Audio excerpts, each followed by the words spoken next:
안녕하세요. 무인 서점입니다. 이번 주부터는 여러분이 참 좋아하시는 탈무드 이야기들 중 나를 깨우는 지혜와 세상을 보는 지혜 부분을 읽어 드리려고 합니다. 유대인들의 교과서나 다름없는 삶의 지혜가 속속 녹아있는 이야기 들으면서 편안한 밤 되시기 바랍니다.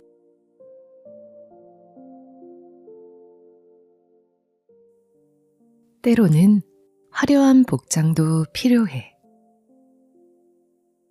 바빌로니아 학자들은 언제나 화려한 차림을 하고 있었습니다.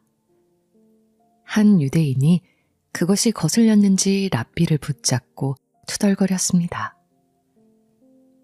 왜 저들은 학자이면서 굳이 화려한 옷차림으로 자신을 꾸미는 걸까요? 옆에 있던 남자가 재빨리 대답했습니다. 그들이 훌륭한 학자가 아니기 때문이 아닐까요? 학식이 부족하니 화려하고 좋은 옷을 입어서라도 사람들에게 멋있어 보이려고 하는 것이겠지요. 제 말이 맞지요, 랍비님? 그러자 랍비가 대답했습니다. 그대들은 오해하고 있는 것 같군. 바빌로니아 학자들의 학식은 무시할 만한 수준이 아니요. 나는 일찍이 그들의 책을 구해 읽어 잘 알고 있어. 저들이 스스로 꾸민 이유는 자신이 사는 곳에서는 꾸미지 않아도 평판으로 인정받을 수 있지만 낯선 곳에서는 상황이 다르기 때문이요. 사람들이 물었습니다.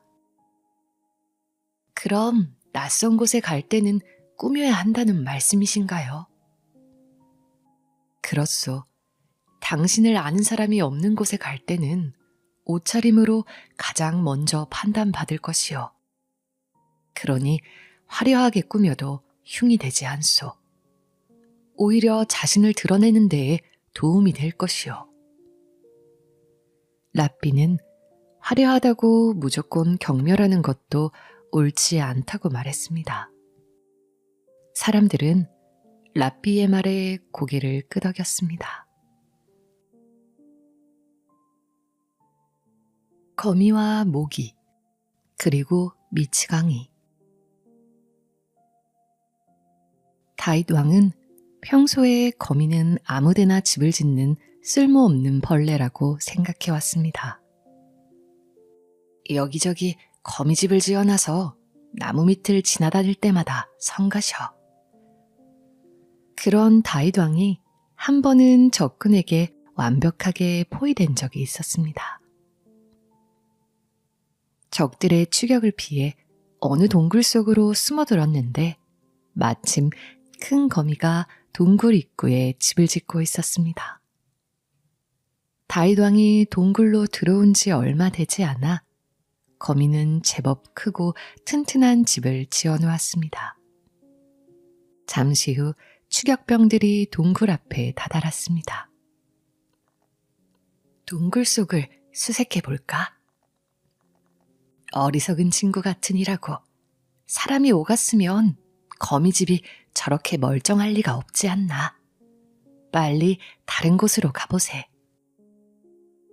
쓸모없다고 생각한 거미집 덕에 다윗 왕은 목숨을 구한 것입니다.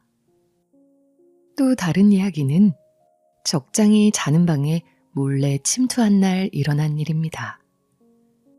다윗 왕은 그의 칼을 몰래 가지고 나오려 했습니다. 이렇게 당신의 칼을 가져올 수 있으니 당신의 목을 가져오는 것은 식은 죽 먹기라는 식으로 겁을 주어 항복을 받아낼 생각이었던 것입니다.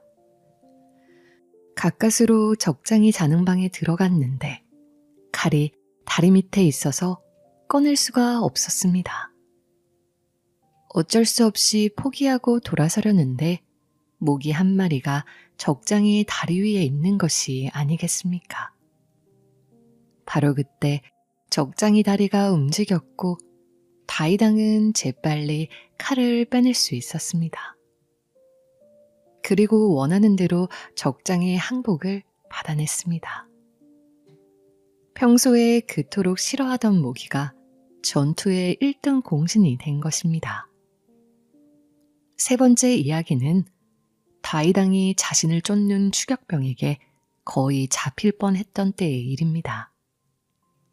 이때 다이당은 머리카락을 풀고 옷을 풀어헤친 후 미치광이 흉내를 냈습니다. 추격병들은 설마 저런 미치광이가 다이당은 아니겠지 라고 여기고는 그냥 지나쳐 갔습니다. 평소에 업신여기던 미치광이라는 존재가 다이당에게 훌륭한 방패가 된 것입니다. 되돌아온 돌멩이. 랍비가 길을 걷고 있는데 한 사내가 자신의 집안에 있는 돌을 대문 밖으로 던지고 있었습니다. 길가에는 사내가 던진 돌이 제법 많이 굴러다니고 있었습니다. 당신은 왜 길에 돌을 던지고 있어? 당신이 무슨 상관이요? 가던 길이나 가시오. 사내는 그저 재미로 길에 돌을 던졌던 것입니다. 랍비는 화가 나서 말했습니다. 잘못한 일은 반드시 나에게 되돌아오는 법이요. 사내는 아랑곳하지 않고 돌 던지는 일을 계속했습니다. 그 이후 10년이 흘렀습니다. 사내는 사는 집을 다른 사람에게 팔았습니다. 좋은 값을 받은 그는 신이 나서 집 밖으로 나섰습니다. 그런데 대문 밖에 나가자마자 심하게 고꾸라지고 말았습니다. 길가의 돌멩이에 걸려 넘어진 것입니다. 바로 10년 전 자기가 버렸던 그 돌멩이였습니다. 그는 부러진 다리를 부둥켜 안고 후회했지만 이미 돌이킬 수는 없었습니다. 야생 양 한 마리. 양은 사람에게 무척 친숙한 동물이면서 많은 것을 나누어 줍니다. 양털은 물론 젖과 고기까지 얻을 수 있으니까요. 양치기 소녀는 양들이 넓은 풀밭을 돌아다니며 자유로이 풀을 뜯어 먹을 수 있게 지키는 일을 합니다. 양을 잃어버리지 않도록 감시하고 위험한 동물로부터 보호하는 역할도 했죠.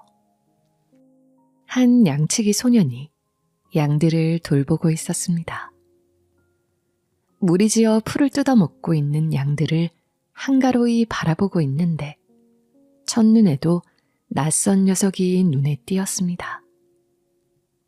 야생양이 분명한데 신기하게도 무리와 다툼을 벌이지 않고 잘 어울리고 있었습니다. 그날 양치기 소녀는 목장 주인에게 이 사실을 알렸습니다. 오늘 양떼 사이에 이상한 녀석 한 마리가 들어왔습니다. 야생양인 것 같은데 다행히 서로 싸우지 않고 잘 지내고 있어요. 이 양을 어떻게 할까요? 그러자 목장 주인이 대답했습니다. 그러면 그 녀석을 특별히 신경 써서 잘 보살펴 주렴. 네? 그 녀석에게 더 잘해주라고요? 양치기는 눈을 동그랗게 뜨고 목장 주인을 바라보았습니다. 그러자 그가 설명했습니다. 지금까지 키워온 양들은 함께 생활하는 데에 앞으로도 별 무리가 없겠지만 그 녀석은 이곳과는 전혀 다른 곳에서 살았을 것이 아니냐. 멀리서 왔는데도 싸우지 않고 잘 어울리니 무척 고마운 일이다. 한 식구가 될 수 있도록 특히 신경 써주어라. 양치기는 아직도 이해할 수 없는 표정이었습니다. 목장 주인은 덧붙였습니다. 우리 유대인들은 언제나 우리의 문화를 이해하고 함께 해주는 이방인들에게 감사해왔다. 그것이 양이어도 마찬가지 아니겠느냐. 그제야 양치기는 고개를 끄덕였습니다. 장님과의 대화. 장님이 친구에게 물었습니다. 우유가 어떻게 생긴 것인가? 우유는 흰 액체일세. 희다는 것은 무엇인가? 백조의 색깔이 흰색이지. 백조는 또 무엇인가? 왜 길고 굽은 목을 가진 새 있지 않나? 굽었다는 것은 또 무엇이지? 그러자 그는 팔을 굽혀 장님에게 만져보게 했습니다. 이런 것이 굽은 것이네. 그러자 장님이 말했습니다. 아하, 이제 우유가 어떤 것인지 알겠네.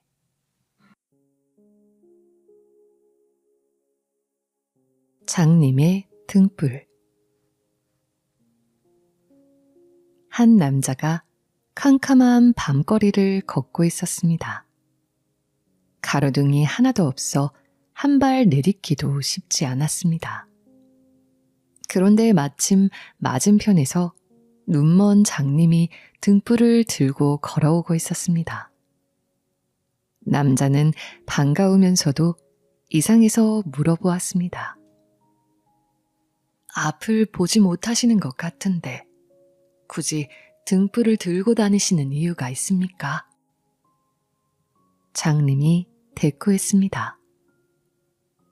내가 등불을 들고 걸어야 눈뜬 사람들이 나를 보고 피할 것 아니겠소.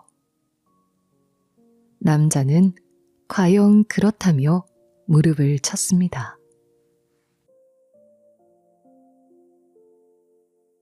때늦은 초대. 두 명의 젊은 학자가 여행을 하고 있었습니다. 여행이 계속될수록 그들의 행색은 점점 초라해졌습니다. 하지만 눈빛은 번뜩였고 입을 여는 순간 높은 학식과 깊이 있는 철학이 쏟아져 나와 어느 마을에 가든 한 대를 받았습니다. 그들이 한 마을에 도착했을 때의 일입니다. 마침 날이 어두워져서 급히 숙소를 찾아야 했습니다. 두 학자는 그 마을에서 가장 부유한 집을 찾아가 문을 두드렸습니다. 이 마을에 머무는 동안 신세를 질 수 있을까요? 부자는 학자들의 초라한 행색을 보고 딱 잘라 거절했습니다. 안 됩니다. 저희 집은 아무나 지어주는 곳이 아닙니다. 할 수 없이 학자들은 가까운 곳에 있는 랍비를 찾아가 그곳에서 묵었습니다. 그 후 몇 년이 흘렀습니다. 그동안 그들은 세상의 이름을 떨쳤고 존경받는 학자가 되었습니다. 어느 날 우연히 그 마을을 다시 방문하게 되었습니다. 그들은 망설임 없이 예전에 자신들을 환영해 주었던 랍비의 집을 향했습니다. 그런데 마을 어귀에서 자신들을 내쫓았던 부자와 마주쳤습니다. 부자는 두 학자가 훌륭한 말을 타고 있고 차림새도 기티가 흐르는 것을 보았습니다. 그래서 자신의 집에 머물러 달라고 청하였습니다. 위대한 학자께서 우리 마을에 오셨군요. 이 마을에서는 저희 집이 가장 크고 좋으니 우리 마을에 계시는 동안 저희 집에서 묵으시는 건 어떨지요? 부자의 말에 학자가 말했습니다. 뜻은 감사합니다. 그러시다면 이 말을 좀 재워주십시오. 부자는 깜짝 놀라 말했습니다. 말 2마리만이요. 왜 학자님들은 오시지 않습니까? 그러자 학자가 말했습니다. 1년 전 우리는 당신의 집을 방문한 적이 있습니다. 그때는 저희의 행색이 초라해 보였는지 들여보내주지 않더군요. 그런데 지금은 좋은 말을 타고 왔다고 재워주겠다 하시니 말을 재워주시는 것이 사리에 맞지 않겠습니까? 부자는 할 말이 없어 멍하니 서 있었습니다. 그런 후 학자들은 지난밤 자신들을 환대해준 라삐의 집으로 향했습니다.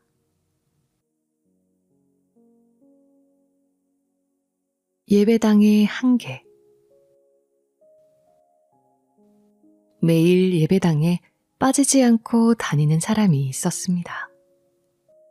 하지만 그는 예배당에 다녀와서는 온갖 나쁜 짓을 해서 사람들의 손가락질을 받았습니다. 참다 못한 라삐가 그를 불러 호되게 야단을 쳤습니다. 품행을 바르게 해주십시오. 세상의 눈과 귀를 두려워하십시오. 그러자 그가 억울해하며 대꾸했습니다. 세상에, 지금 저를 비난하셨습니까? 이 마을에서 저만큼 예배당에 열심히 다니고 기도를 드리는 사람이 또 어디 있다고 그러십니까? 그러자 라삐가 말했습니다. 동물원에 매일 간다고 사람이 동물이 되는 것은 아니지 않습니까? 최우선 순위는 가정의 평화. 라삐 메이어는 설교를 잘해서 따르는 사람이 많았습니다. 매주 안식일이 되면 예배당은 그의 설교를 듣기 위해 발 디딜 틈이 없이 사람들이 몰리곤 했습니다. 그 중에 한 여인은 메이어의 설교에 온통 마음을 빼앗겼습니다. 다른 여인들은 안식일 음식을 준비하느라 정신이 없을 때도 그녀는 꼭 라삐의 설교를 듣기 위해 예배당을 찾았습니다. 유난히 설교가 길었던 어느 날이었습니다. 평소보다 한참 늦은 시간에 예배당을 나서게 되었지만 여인의 마음은 기쁨으로 넘쳐나고 있었습니다.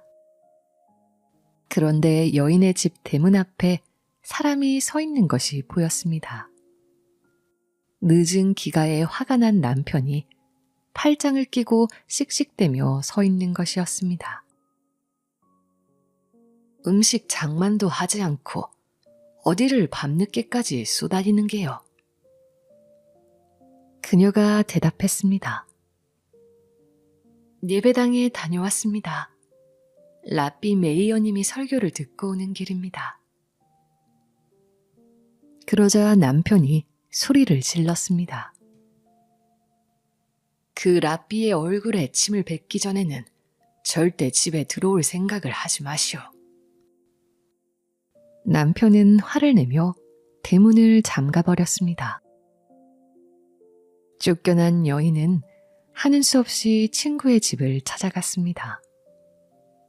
그러고는 며칠 동안 여러 친구의 집을 전전하며 남편에게 용서를 구했지만 남편은 같은 이야기를 되풀이할 뿐이었습니다. 소문은 금방 마을 전체에 퍼졌고 라삐 메이어의 귀에도 들어갔습니다. 그는 자신의 설교가 너무 길어 한 가정의 평화를 깨뜨렸다는 사실을 몹시 마음 아파했습니다. 며칠 후 메이어는 그 여인을 불렀습니다. 부탁이 있습니다. 요즘 제 눈이 침침한 것이 아무래도 시력에 문제가 생긴 것 같습니다.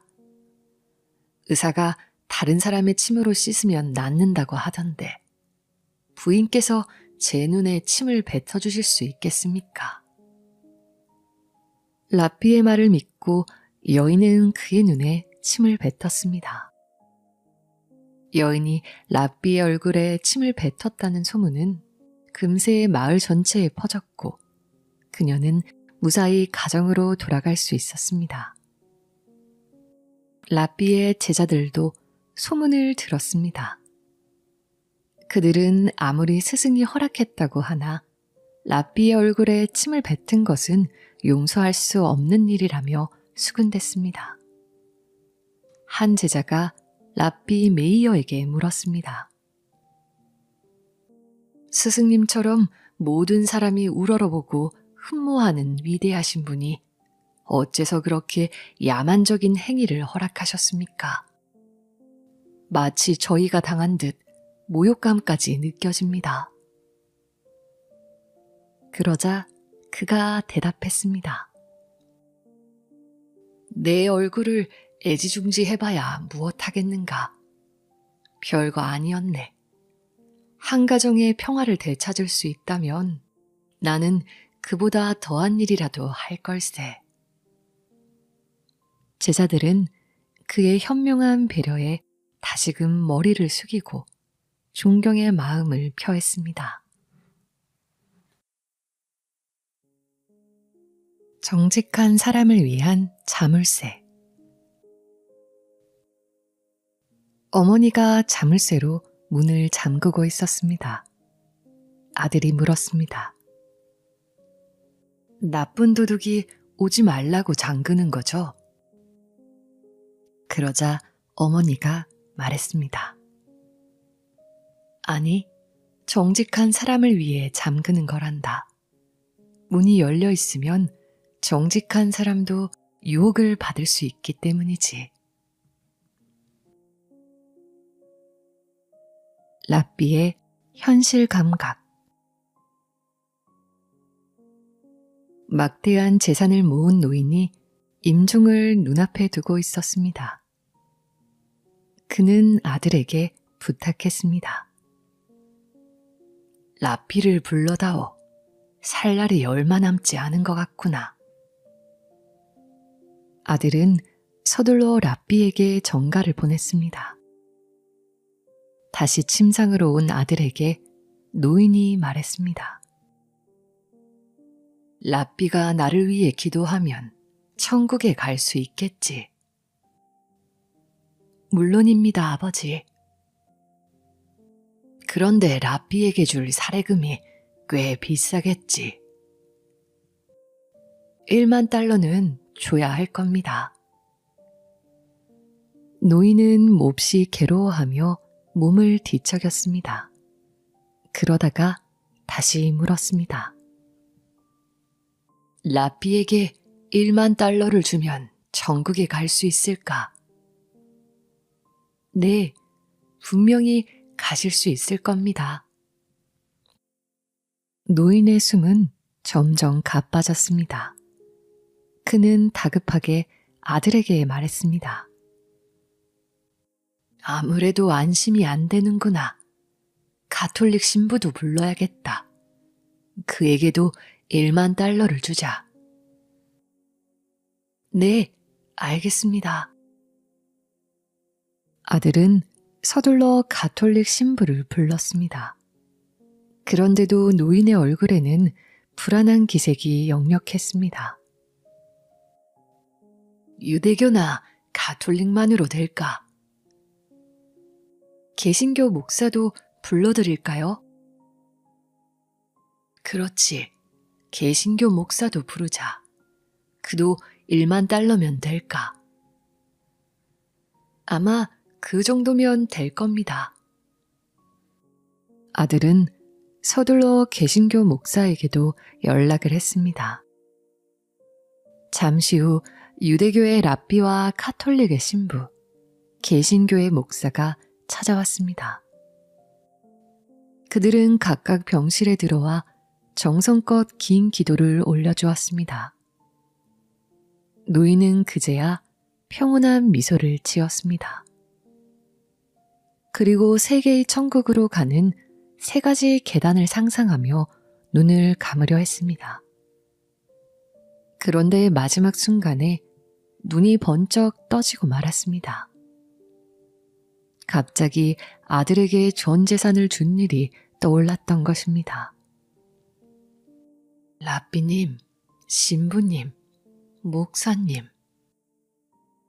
그는 마지막 힘을 쥐어짜며 말했습니다.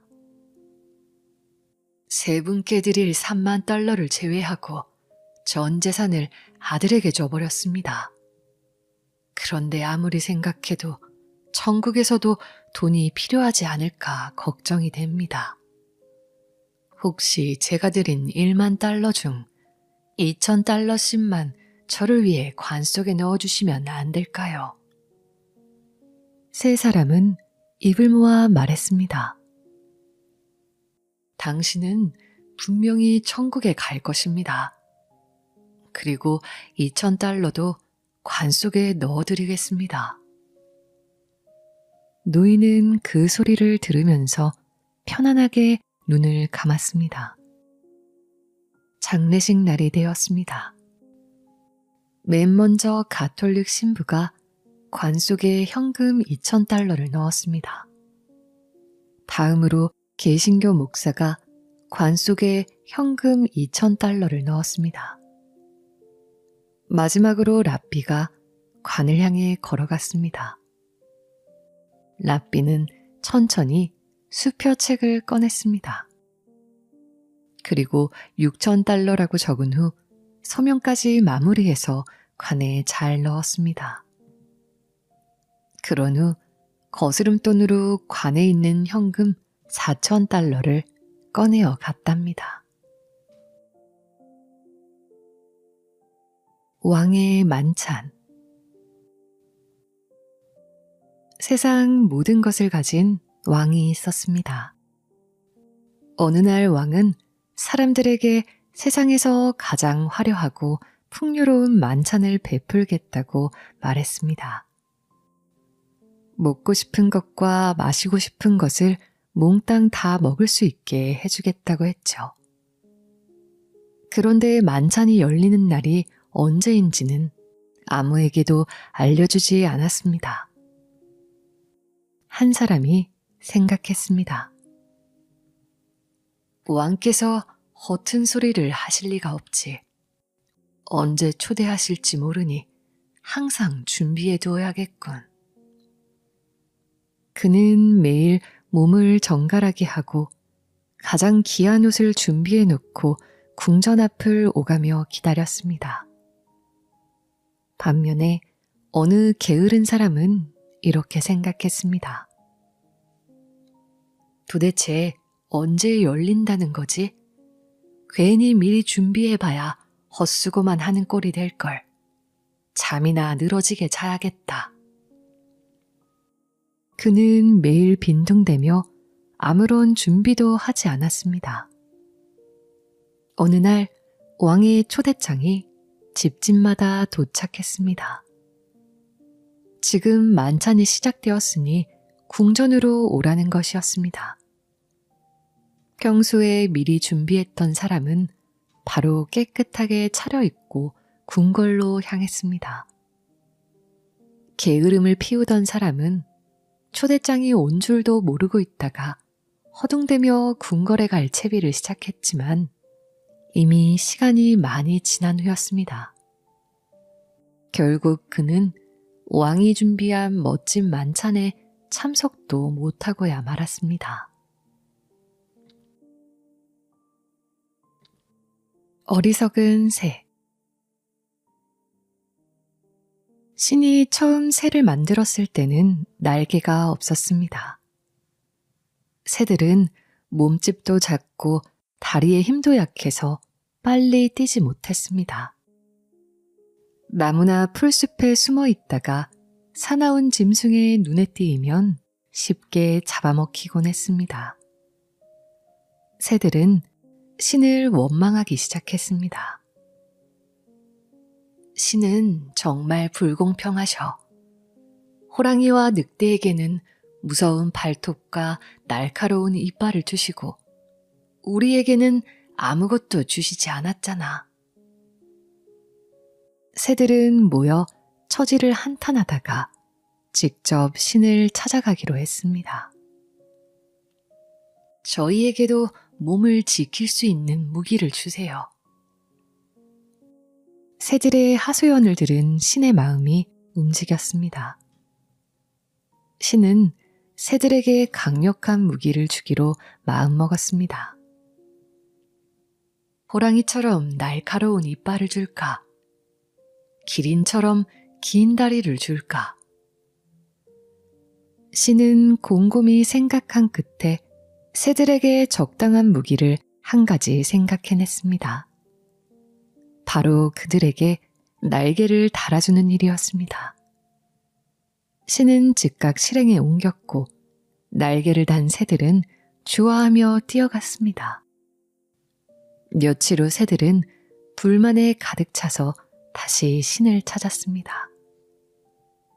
날개는 무거운 짐만 될 뿐 조금도 도움이 안 됩니다. 늑대가 나타나 도망을 치는데 날개가 너무 무거워 빨리 뛸 수가 없습니다. 새들의 이야기를 들은 신은 기가 막혔습니다. 새들은 날개를 단 채 뛰어다녔던 것입니다. 참으로 어리석구나. 너희에게 날개를 달아준 것은 하늘을 높이 날아다니라는 뜻이다. 날개를 이용해 하늘을 날면 들짐승이 너희를 잡기 어려울 것이다. 또 먹이를 찾기도 훨씬 쉬울 것이다. 새들은 눈이 휘둥그레져서 날개를 퍼덕여 보았습니다. 몸이 공중으로 떠올랐습니다. 새들은 그제야 신이 준 선물의 의미를 알 수 있었습니다. 과일바구니와 엇갈린 운명. 두 친구가 여행을 하고 있었습니다. 날은 어두워지는데 어쩐지 마을이 쉽게 나타나지 않았습니다. 두 친구는 걸음을 재촉했습니다. 마을이 나올 때가 되었는데 정말 이상한걸. 길은 숲으로 이어졌습니다. 숲은 점점 울창해지는 것 같았습니다. 길을 잃은 것 같은데 이거 큰일이군. 할 수 없이 그들은 줄임배를 부여잡고 숲속에서 잠을 청했습니다. 다음 날 역시 계속 걸었지만 집은 한 채도 보이지 않았습니다. 배가 고파서 서 있기도 힘이 드네. 다시 날이 어두워지려는데 어둑어둑한 길의 끝에 오두막 한 채가 보였습니다. 두 친구는 살았다는 안도감에 걸음을 재촉했습니다. 문을 두드려 보았지만 아무도 나오지 않았습니다. 슬쩍 문을 밀어보니 스르르 열렸습니다. 오두막 안은 먼지만 쌓여 있고 사람의 모습은 보이지 않았습니다. 아무도 없나 보군. 어쩔 수 없지. 먼저 먹을 것부터 찾아보세. 두 친구는 샅샅이 오두막을 뒤져보았습니다. 하지만 빵 한 조각, 물병 하나 보이지 않았습니다. 그때 천장에 바구니 하나가 대롱대롱 매달려 있는 것이 보였습니다. 여보게, 저것 좀 봐. 과일이 가득 들어있는 과일 바구니군. 하지만 오두막의 천장은 몹시 높았습니다. 죽을 힘을 다해 폴짝 뛰어보았지만 어림도 없었습니다. 있는 힘을 다해 폴짝폴짝 뛰어보던 한 친구는 그만 털썩 주저앉고 말았습니다. 나는 더는 못하겠네. 그는 몹시 실망해서 오두막 밖으로 나가버렸습니다. 하지만 다른 친구는 포기하지 않았습니다. 과일 바구니를 천장에 매다른 사람이 있다면 그것은 내릴 방법도 있기 마련이지. 그는 집 안팎을 샅샅이 살펴보았습니다. 그러다가 오두막 밖의 풀속 사이에서 커다란 사다리를 발견할 수 있었습니다. 이보게, 내가 사다리를 발견했네. 하지만 아무리 불러도 친구의 모습은 보이지 않았습니다. 그는 사다리를 이용해 천장에 달린 과일 바구니를 내렸습니다. 그 속에는 싱싱한 과일이 가득했습니다. 그는 배불리 먹고도 남아 가방에 잔뜩 과일을 담았습니다. 그러고는 다시 힘을 내어 길을 떠났습니다. 며칠을 걷고서야 그는 숲 밖으로 나갈 수 있었습니다. 가방 속의 과일은 그에게 생명의 끈이 되었습니다.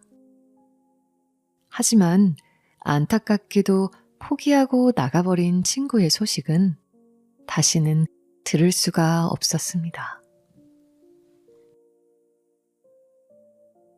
겉과 속. 지혜롭기로 명성이 자자한 랍비가 있었습니다.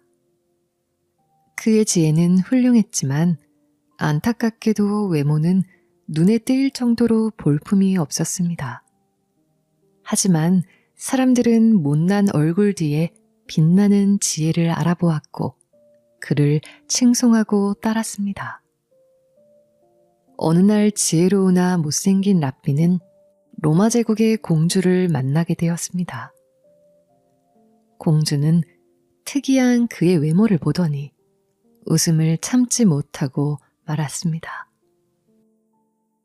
어머, 그토록 위대한 지혜가 이렇게 못생긴 그릇에 담겨 있어야 한다니 무척 안타까운 일입니다. 지혜로우나 못생긴 랍비는 당황하지 않았습니다. 다만 로마의 공주를 안쓰럽게 바라보았습니다. 그러고는 잠시 생각에 잠기더니 공주에게 물었습니다. 공주님, 이 왕궁에 술이 있습니까? 공주는 고개를 끄덕였습니다. 그럼요. 세상의 모든 귀한 술이 이 왕궁으로 보내진답니다. 랍비는 다시 물었습니다. 그 술은 어떤 그릇에 들어 있습니까? 공주는 고개를 갸웃거리며 대답했습니다. 그야 저의 왕국에서 항상 사용하는 그릇에 담겨 있지요. 튼튼하게 잘 만든 항아리나 주전자에 담겨 있답니다. 왜 그러시나요? 랍비는 깜짝 놀라는 척을 하며 말했습니다. 위대한 왕국에서 왜 최고의 술을 보잘것없는 그릇에 담아 쓰십니까? 훌륭한 금이나 은그릇을 많이 가지고 계실 텐데 말입니다. 귀중한 술이라면 아름다운 그릇에 더 잘 어울리는 것이 아닐까요? 공주는 듣고 보니 그 말이 맞는 듯도 했습니다. 왕궁에는 금과 은으로 된 화려한 그릇이 많이 있었습니다.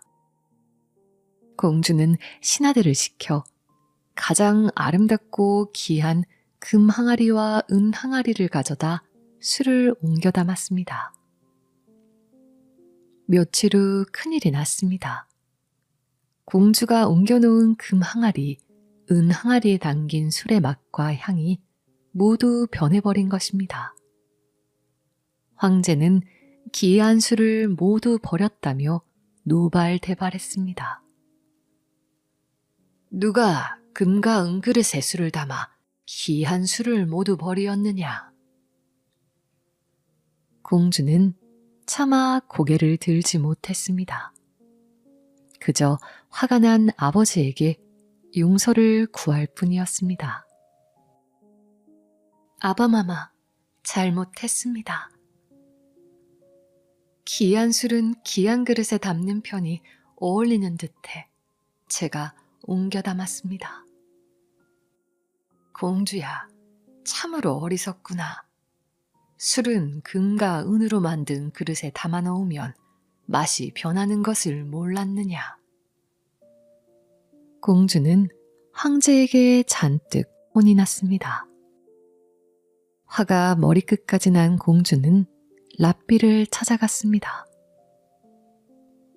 랍비님, 왜 저에게 귀한 술을 금과 은으로 된 그릇에 옮겨 담으라고 하셨습니까? 술이 모두 변해버려 혼쭐이 났습니다. 그러자 랍비는 이렇게 말했습니다. 저는 단지 공주님께 아주 귀한 것도 때로는 싸구려 그릇에 넣어두는 편이 낫다는 것을 알려드리려고 했을 뿐입니다. 공주는 억울했지만 어쩔 수 없었습니다. 랍비의 애모가 초라하다고 그 지혜까지 무시하는 것은 자신이었으니 말입니다. 칭찬에 의연해지는 방법. 현자 슈말케가 한 마을의 대표자에게 편지를 받았습니다. 위대하신 랍비 슈말케님, 온 세상이 당신의 현명함을 칭송하고 있습니다. 그 지혜에 대한 칭찬이 우리 마을까지 가득합니다.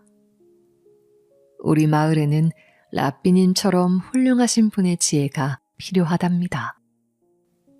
부디 우리 마을에 오셔서 율법을 가르쳐 주십시오. 슈말케는 대표자의 칭송에 얼굴이 화끈거렸지만 그 제안을 받아들이기로 했습니다. 그가 마을에 도착하자 온 마을 사람들이 환영 인사를 나와주었습니다. 만나는 사람마다 그에게 존경을 표시했습니다. 마을에서 가장 좋은 방도 내주었습니다. 슈말케는 깊은 표정으로 방에 들어갔습니다. 그런데 몇 시간이 지났는데도 슈말케는 방 밖으로 나오지 않았습니다. 슈말케의 랍비님은 언제 나오시나요? 음식이 식어가는데 어찌해야 할까요? 마을 사람들은 성대한 환영잔치를 준비하고 있었습니다. 기다리다 못해 마을의 대표가 슈말케의 방으로 찾아갔습니다. 그런데 방문 밖으로 그가 소리치는 소리가 들렸습니다. 랍비 슈말케, 그대는 위대하다. 슈말케는 최고이다. 나는 세상에서 가장 현명한 랍비이다. 나는 타고난 지도자이다. 신도 특별히 나를 사랑하신다. 마을의 대표는 슈말케의 자기 자랑을 한참 동안 서서 듣고 있었습니다. 더 이상 참을 수 없는 기분이 들자 그는 슈말케의 방문을 쾅쾅쾅 세게 두드렸습니다. 랍비님, 사람들이 기다리고 있습니다.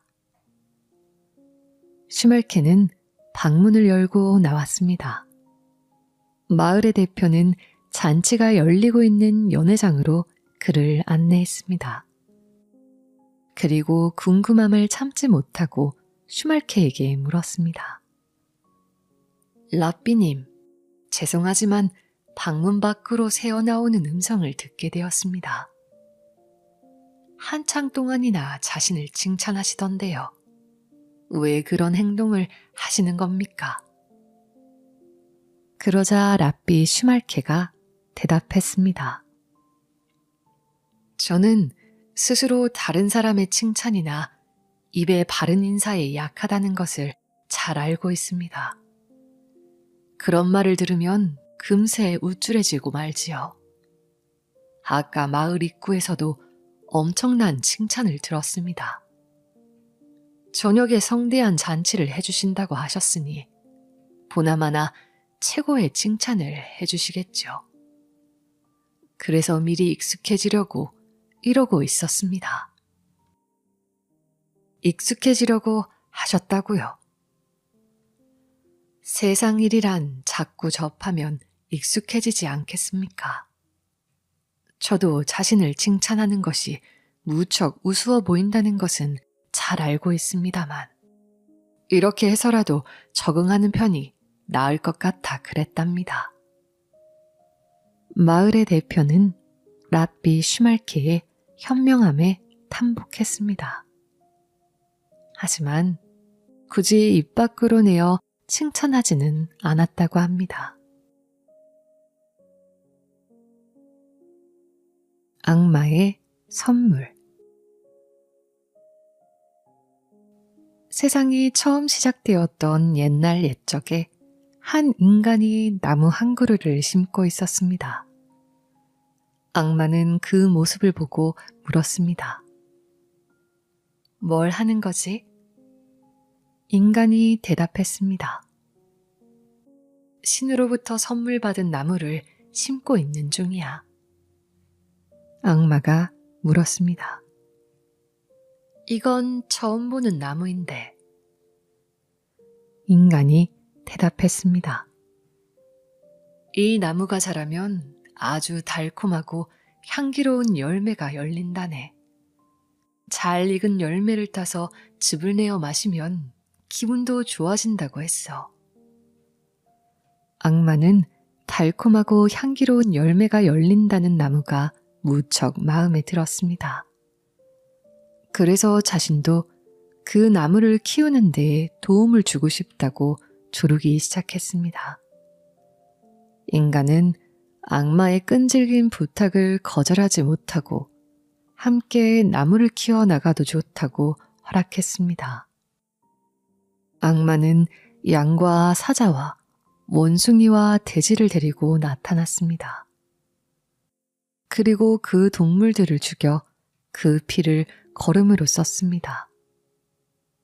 나무는 금세 자라 검은 열매가 주렁주렁 열리기 시작했습니다. 듣던 대로 나무의 열매는 달콤하고 향기로웠습니다. 또 잘 익은 열매를 따서 으깨어 즙을 만들었더니 피처럼 붉은 액체가 나왔습니다. 이것이 바로 포도나무이고 그 열매로 담근 술이 포도주입니다. 인간은 포도주를 한 잔 마시면 양처럼 순해지고 조금 더 마시면 사자처럼 사나워지며 더 마시면 원숭이처럼 춤을 추거나 노래를 부르고 더 마시면 토하고 뒹굴며 돼지처럼 더러워지게 되었습니다. 이 모든 것이 포도나무에 악마의 손길이 닿아서 그렇게 되었다고 합니다. 운명의 팬터마임 게임. 중세 로마 시대의 일입니다. 당시 로마인들은 유대인들을 눈엣 가시로 여겼습니다.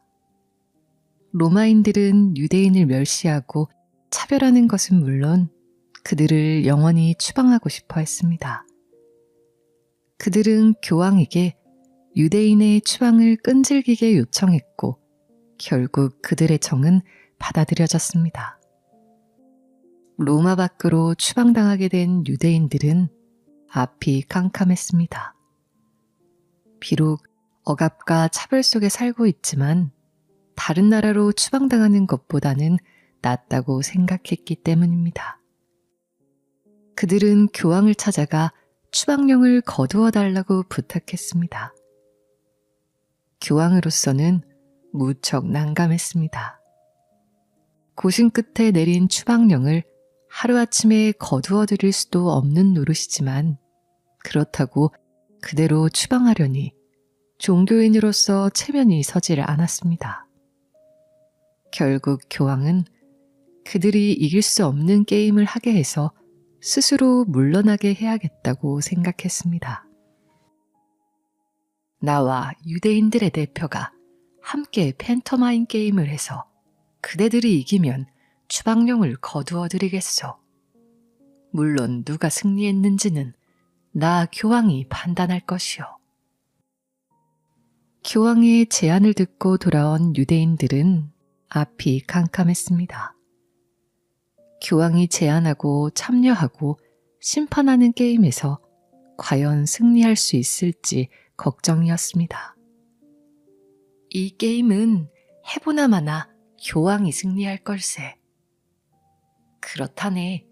교황이 참가하고 스스로 심판하는 게임을 무슨 수로 이기겠나. 유대인들 사이에 포기와 절망이 가득했습니다. 그때 한 사람이 말했습니다. 아무리 희망이 없어도 포기하지 말고 해봅시다. 승산 없는 게임이라고 무조건 포기하지는 맙시다. 결국 유대인들은 게임에 참여하기로 하고 대표를 선발하기로 했습니다. 하지만 질 것이 뻔한 게임에 선뜻 나서는 사람이 없었습니다. 모두가 책임을 회피하고 있을 때 한 남자가 손을 번쩍 들고 지원했습니다. 바로 회당의 관리인이었습니다. 현명한 랍비 중에서 대표를 뽑을 생각이었던 유대인은 처음에는 말도 안 되는 일이라며 고개를 저었습니다. 하지만 게임에 참여하겠다는 랍비가 나타나지 않자 어쩔 수 없이 그를 대표로 내세우기로 했습니다. 드디어 결전의 날이 밝았습니다. 교황은 성베드로 광장에 마련된 옥자에 앉아 있었습니다.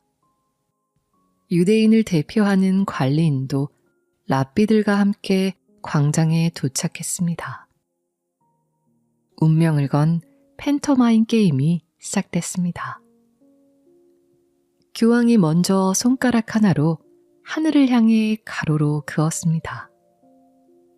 그러자 관리인 역시 손가락 하나로 땅을 가리켰습니다. 순간 교황의 얼굴은 조금 당황한 듯 보였습니다. 다시 교황은 손가락을 들어 관리인의 얼굴 정면에 내밀었습니다. 관리인은 지지 않고 손가락 3개를 펴서 교황 앞에 내밀었습니다. 교황의 얼굴이 어두워졌습니다. 마지막으로 교황이 호주머니에서 사과를 하나 꺼내 들었습니다. 그러자 관리인은 가지고 온 가방을 뒤지더니 빵 한 조각을 꺼내 들었습니다. 교황은 잠시 고개 숙여 고민하더니 큰 소리로 말했습니다. 이 대결에서 나는 졌습니다. 약속대로 유대인의 추방령을 취소하겠습니다. 교황 옆을 지키던 사람들이 놀라 의자에서 벌떡 일어섰습니다. 유대인들은 환호성을 지르며 그 자리를 떠났습니다. 놀란 신하들이 교황에게 물었습니다. 도대체 어떻게 된 일입니까? 저희로서는 도저히 이해할 수가 없습니다. 교황은 체념한 듯한 목소리로 말했습니다. 그는 참으로 위대한 신학자였소. 나는 처음에 온 우주가 신에게 속해 있다고 하늘을 가리켰는데 그는 땅을 가리켰소. 그곳에 악마가 지배하는 지옥이 있음도 내게 일깨워준 것이요. 그래서 이번엔 하나님은 한 분이라며 손가락 하나를 보여주니 그는 삼위일체를 말하며 손가락 3개를 내보였소. 마지막으로 지구가 둥글다는 것을 말하려고 사과를 내보였더이니 그는 성경에서 지구가 평평하다는 것을 말하는 듯 빵 조각을 꺼내 들었소. 그는 진정 천재 신학자요. 한편 유대인들도 회당에 도착했습니다. 관리인은 영웅 대접을 받았습니다. 랍비들이 물었습니다. 대체 어찌된 게임입니까? 눈으로 보고도 뜻을 알 수가 없습니다. 관리인은 기가 차다는 듯이 이야기했습니다. 교황은 처음에 유대인들은 떠나라는 듯 손으로 하늘을 가로그었습니다. 그래서 이 땅에 살겠다고 저는 땅을 가리켰죠. 또 건방지게 굴지 말라는 듯 손가락으로 내 얼굴을 가리키기에 저는 지지 않고 손가락 3개를 내보이며 그러지 마라. 나는 혼자가 아니다. 라고 말했습니다. 마지막 문제는 무엇이었습니까? 그야 자기가 먹을 점심을 꺼내 보이기에 저도 제 점심을 꺼내 보여준 것이지요. 랍비들은 관리인이 말이 이상하게 느껴지기도 했지만 크게 상관하지는 않았습니다. 유대인들은 추방당하지 않게 된 것을 기뻐하며 축배를 들었습니다. 근심은 빨리 끝낸다. 랍비이면서 뛰어난 상인이 사람이 있었습니다. 그런데 어떤 사업에 전 재산을 걸었다가 그만 모두 잃고 말았습니다. 말 그대로 빈털터리가 되고 만 것입니다. 제자들은 그가 슬퍼하고 절망하고 있을 것이 걱정되어서 그에게 달려갔습니다. 그런데 놀랍게도 랍비는 평소와 다름없이 책을 읽으며 연구를 하고 있었습니다. 죽음 전 재산을 잃은 사람이라고는 믿어지지 않았습니다. 오히려 표정은 평온하기까지 했습니다. 제자들은 랍비에게 물었습니다. 스승님, 전 재산을 잃으셨다는 소식을 들었습니다. 그런데 아무렇지도 않으십니까? 아무 걱정이 없으십니까? 그러자 랍비가 말했습니다. 물론 나도 걱정이 많았네. 그런데 알다시피 신은 나를 축복하셔서 보통 사람들보다 머리가 빨리 돌아가는 것을 허락해 주셨지 않나. 그런 능력은 내가 랍비가 되어 지혜를 얻는 힘이 되었지. 뭐 근심도 마찬가지라네. 다른 사람들이 1달 동안 근심할 것을 방금 1시간 만에 끝내버렸다네. 제자들은 스승의 지혜에 탐복하며 다시 탈무드 공부를 시작할 수 있었습니다. 스승을 당해낼 자는 아무도 없을 것이라고 생각하면서 말이지요. 깨달음을 얻는 시간. 어느 마을에 아침부터 밤까지 열심히 공부만 하는 아이가 있었습니다. 마을 사람들은 그 아이를 칭찬하며 랍비에게 아이를 내보이며 자랑했습니다. 우리 마을에는 온종일 공부만 하는 아이가 있습니다. 어찌나 열심히 공부를 하는지 눈을 뜨면 책부터 보고 밥을 먹을 때도 책을 읽고 잠자리 직전까지 책을 읽습니다. 이 아이가 얼마나 똑똑한지 봐주십시오. 그 말을 듣고 랍비가 말했습니다. 이 아이는 아마도 아는 것이 거의 없을 것입니다. 마을 사람들은 당황하며 그 이유를 물었습니다. 온종일 책만 읽으니 생각할 시간이 없고 깨달음을 얻을 시간을 못 가지니 어찌 아는 것이 있겠습니까? 우물, 족제비, 그리고 사랑. 한 소녀가 가족과 함께 여행하고 있었습니다. 아침에 눈을 뜬 소녀는 잠시 혼자 걷고 싶은 생각이 들었습니다. 이른 새벽 혼자 산책길을 걸어보았습니다. 아름다운 경치에 마음을 빼앗긴 채 한참을 걷다 보니 소녀는 자신이 길을 잃었다는 사실을 깨달았습니다. 갑자기 경치가 아름답게 느껴지지 않았습니다. 해는 점점 뜨거워져서 목이 타오르기 시작했습니다. 그때 마침 소녀를 위해 준비된 것처럼 우물이 나타났습니다. 하지만 두레박줄이 끊어져 버린 우물이었습니다. 소녀는 안을 들여다보고는 그다지 깊은 것 같지 않다고 생각했습니다. 그래서 한때 두레박이 묶여 있었을 동아줄을 타고 우물 안으로 내려갔습니다. 마침내 소녀는 얕은 우물에서 쉽게 물을 한 모금 마실 수 있었습니다. 그런데 내려올 때는 쉬웠던 길이 다시 오르려 하니 쉽지 않았습니다. 우물에 갇혀버린 소녀는 큰 소리로 울기 시작했습니다. 때마침 그곳을 지나가던 한 청년이 우물 속에서 울려나오는 소녀의 울음소리를 들었습니다. 청년은 당장 달려가 소녀를 안심시키고 튼튼한 밧줄을 가져와 소녀를 무사히 끌어올렸습니다. 소녀는 나이는 어렸지만 무척 아름다웠고 눈빛이 빛났습니다. 소녀는 자신을 구해준 청년이 믿음직하게 느껴졌습니다. 두 사람은 첫눈에 사랑에 빠지고 말았습니다. 하지만 두 사람은 갈 길이 정해져 있었습니다. 소녀와 청년은 반드시 다시 만나 결혼하기로 약속하였습니다.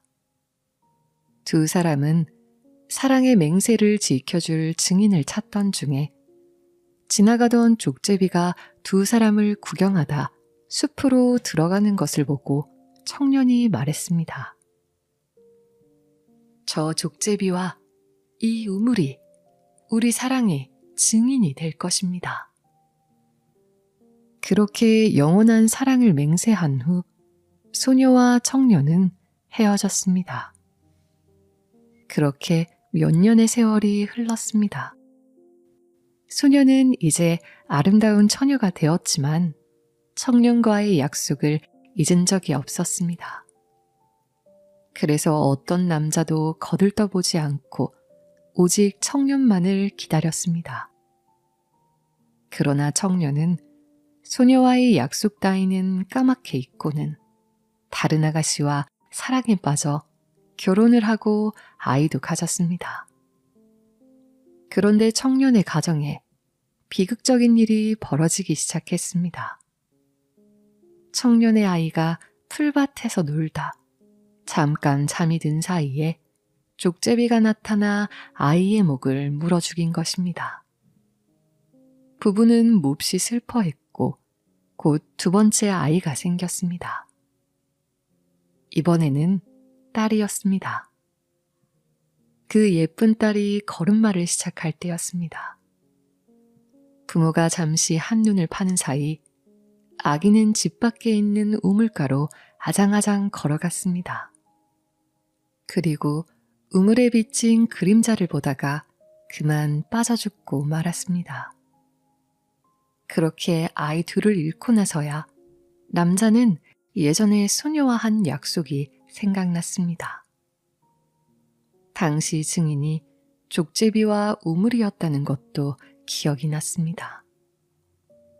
그는 아내에게 자신의 과거를 털어놓았습니다. 두 번의 사건을 겪은 아내는 그를 보내주기로 했습니다.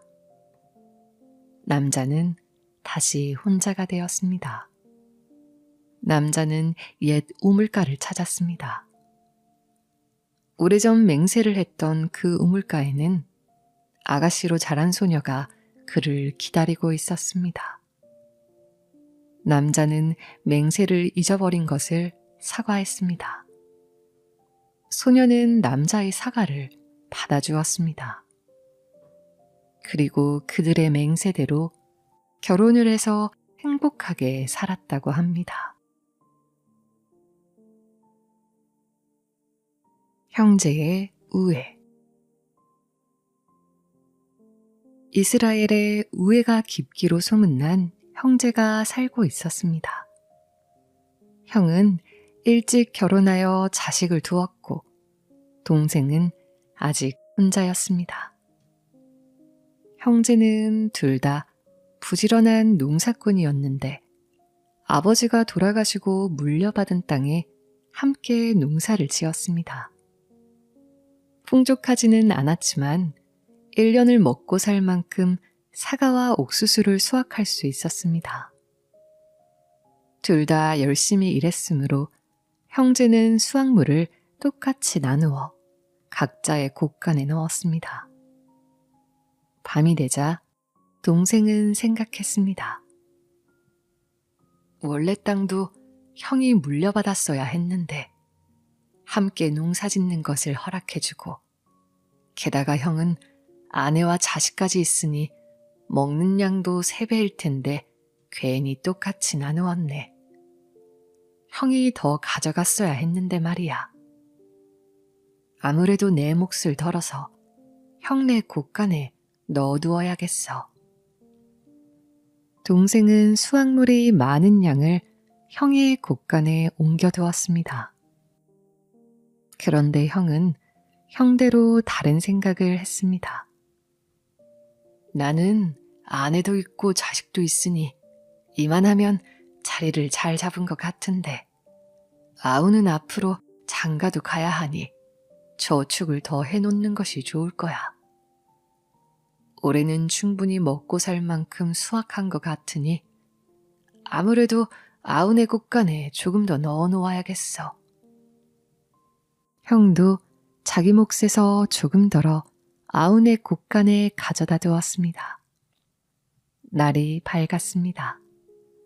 형과 아우는 내심 흐뭇해하며 곡간을 이리저리 살펴보았는데 아무리 보아도 두 곡간에 쌓인 곡식이 양이 비슷해 보였습니다. 너무 조금 옮겨 두었나? 티도 안 나는걸. 오늘 밤 좀 더 옮겨야겠네. 원, 이거 양이 비슷해 보이잖아. 다음 날도 그 다음 날도 똑같은 일이 반복됐습니다. 아무리 옮겨도 곡식이 양이 변하지 않자 형제도 이상한 생각이 들었습니다. 나흘째 되던 날 밤 형은 전날과 마찬가지로 곡식을 한 자루 가득 싣고 아우네 곡간으로 가고 있었습니다. 그런데 컴컴한 길 반대편에 누군가 우는 것이 보였습니다. 아우야, 이 밤에 어쩐 일이냐? 너 어깨에 자루는 또 무엇이고? 형님은 어쩐 일이십니까? 이 곡식은 왜 가지고 나오셨습니까? 형제는 그제야 아무리 날라도 곡식이 줄지 않던 이유를 알았습니다. 형제는 감동하여 서로를 부둥켜 안고 떨어질 줄을 몰랐습니다. 밝은 보름달이 두 형제를 따뜻하게 비춰주고 있었습니다. 혀의 힘. 한나라의 왕이 불치병에 걸렸습니다. 유명한 의사들이 모두 그를 치료해 보았으나 소용이 없었습니다. 왕은 자신에게 생이 얼마 남지 않았다고 느꼈습니다. 마지막 희망까지 버리려고 할 때 멀리서 한 의사가 찾아왔습니다. 참으로 희귀한 병에 걸리셨습니다. 이 병을 치료할 방법은 딱 한 가지밖에 없습니다. 이 병을 알고 있다는 말에 왕은 기가 번쩍 뛰었습니다. 무엇이라 했소? 당신은 내가 걸린 병에 대해 아시오? 네, 이전에 이 병에 걸린 자를 만나 치료해 본 경험이 있습니다. 의사는 당당하게 말했습니다. 치료법이 있다는 말에 왕은 무척 기뻤습니다. 그럼 치료법이 무엇이요? 암사자의 젖을 드시는 것입니다. 그러면 바로 자리를 털고 일어나실 수 있습니다. 쉽지 않은 일이지만 못할 것도 없다는 생각에 왕은 바로 신하들에게 명령을 내렸습니다. 암사자의 젖을 구해오면 큰 상을 내리겠다는 것이었습니다. 하지만 암사자의 젖을 도대체 어떻게 얻어올 수 있을지 신하들은 묘안이 떠오르지 않아 서로 눈치만 보고 있었습니다. 그때 한 젊은 신하가 나섰습니다. 왕은 그의 패기를 칭찬하고 그에게 필요한 모든 것을 지원해 주라고 명령했습니다. 그는 어미를 잃은 새끼 사자를 생포해 와서 정성껏 키웠습니다. 새끼 사자들은 먹이를 제공해 주는 그를 경계하지 않았습니다. 며칠 후 커다란 수레에 우리를 싣고 새끼 사자들을 태웠습니다. 그리고 사자들이 산다는 동굴로 가서 암사자들에게 새끼 사자를 한 마리씩 나누어 주었습니다. 암사자들은 새끼 사자들을 받아들였습니다. 새끼 사자들은 암사자와 그를 오가며 자유롭게 뛰어놀았습니다. 암사자들도 그에 대한 경계를 풀었고 그는 약간의 젖을 얻어낼 수 있었습니다. 젊은 신하가 의기양양하여 궁궐로 향하는데 그의 몸 부위들이 서로 잘난 척하며 다투기 시작했습니다. 다리가 말했습니다. 내 덕분에 사자의 동굴까지 찾아갈 수 있었지. 그러니 내 공이 가장 커. 눈이 말했습니다. 내가 없었으면 동굴을 찾지도 못했을 텐데 내가 가장 중요한 공을 세웠어. 심장이 말했습니다. 내가 움직이지 않으면 너희는 힘을 쓸 수 없어. 내 공이 가장 크지. 가만히 듣고 있던 혀가 큰 소리로 말했습니다. 내가 말을 할 수 없었으면 너희는 아무 쓸모가 없었을 거야. 내가 가장 큰 일을 했지. 그러자 몸의 이곳저곳에서 화를 내며 말했습니다. 뼈도 없는 주제에 어딜 나서는 거야. 작고 볼품없는 녀석, 넌 가만히 있으라고. 화가 난 혀가 코웃음을 치며 말했습니다. 내가 얼마나 중요한지 곧 알게 해주마. 젊은 신하는 궁궐에 도착했습니다. 그리고 준비한 암사자의 젖을 왕에게 바쳤습니다. 왕이 기뻐하며 말했습니다. 네가 해냈구나. 이게 그 용하다는 암사자의 젖이냐. 머리를 조아리며 예를 차리던 신하의 혀가 갑자기 움직이며 말했습니다. 아닙니다. 개의 젖입니다. 농락당했다고 생각한 왕은 화를 내며 신하에게 큰 벌을 내리려고 했습니다.